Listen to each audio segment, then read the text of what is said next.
សារព័ត៌មាន Interfax បានដកស្រង់សម្ដីប្រធានាធិបតីរុស្ស៊ីលោក Vladimir Putin ចេញផ្សាយនៅថ្ងៃប្រហ័សថា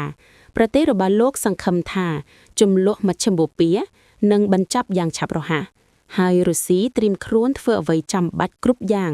ដើម្បីជួយស្ដារសន្តិភាពនៅក្នុងតំបន់នេះឡើងវិញការបដិញ្ញាចិត្តនេះធ្វើឡើងស្របពេលដែលលោកពូទីនមានផែនការពិភាក្សាជាមួយរដ្ឋាភិបាលអារ៉ាប៊ីសាអូឌីត Mohammed bin Salman កាលពីថ្ងៃប្រហ័ស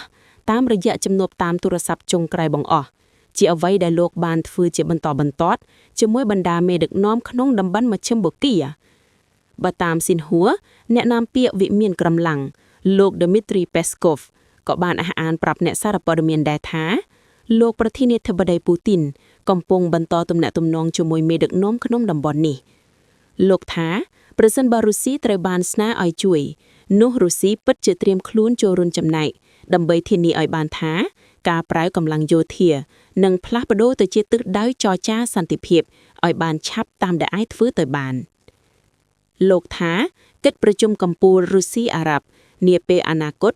នឹងបម្រើជាវេទិកាដ៏មានប្រយោជន៍មួយសម្រាប់បន្ធូរបន្ថយភាពតានតឹងក្នុងតំបន់មជ្ឈិមបូព៌ា